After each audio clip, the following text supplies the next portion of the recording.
terjadi senggolan. Aduh, mereka bertabrakan. Di setiap pesta adat, di setiap lagu yang kita nyanyikan dengan bangga, kalimat ini selalu bergema. Anakku kido hamurao niao. Anakku adalah kekayaanku. Sebuah doa yang luhur, sebuah janji bahwa pendidikan anak adalah prioritas di atas segalanya bagi setiap orang tua Batak.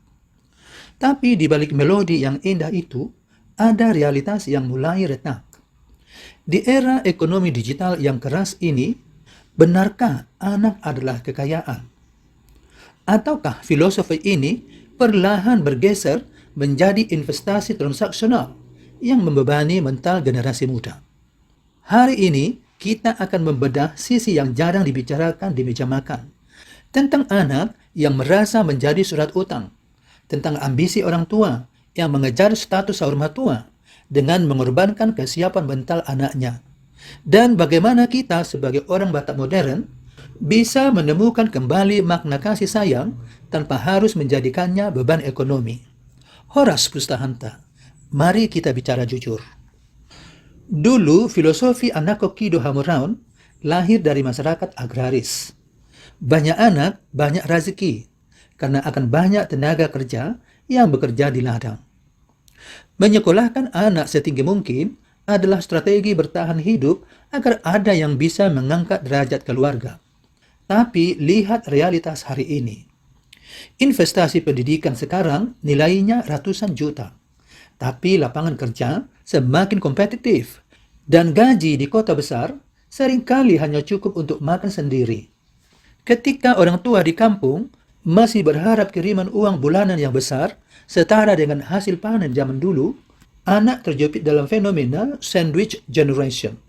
Mereka harus membiayai diri sendiri, orang tua, sekaligus menabung untuk masa depan yang tidak pasti. Apakah kita sadar bahwa menuntut balik modal dari anak secara materi bisa menjadi awal dari keretakan hubungan keluarga?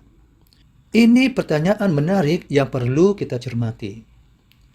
Salah satu benturan paling nyata adalah soal pernikahan. Di budaya kita, budaya Batak, orang tua mendambakan status hagabeon, melihat cucunya menikah dan memiliki keturunan. Puncaknya adalah impian untuk mencapai gelar saur matua saat meninggal nanti.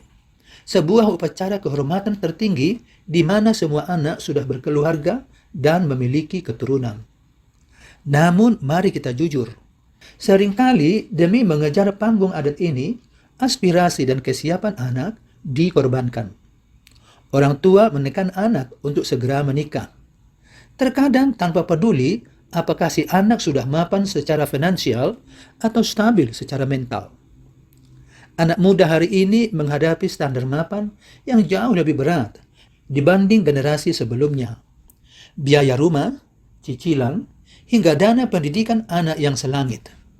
Tapi di mata adat, seringkali gengsi mendapatkan cucu dan status sosial di komunitas lebih didahulukan daripada beban utang yang mungkin harus ditanggung si anak demi pesta pernikahan yang megah.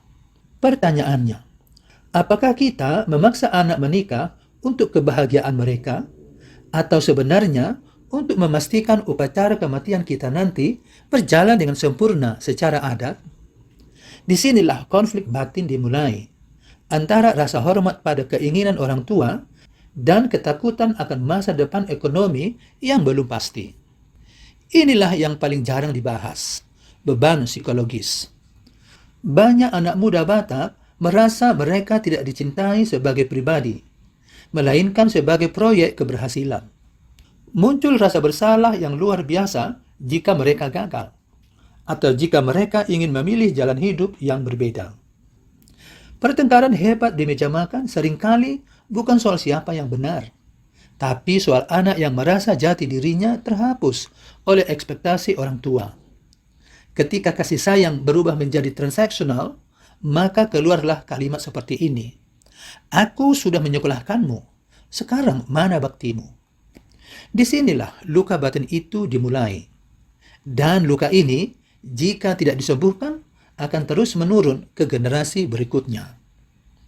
Lalu, apakah kita harus membuang filosofi Anako Kido Hamuraun? Tentu saja tidak.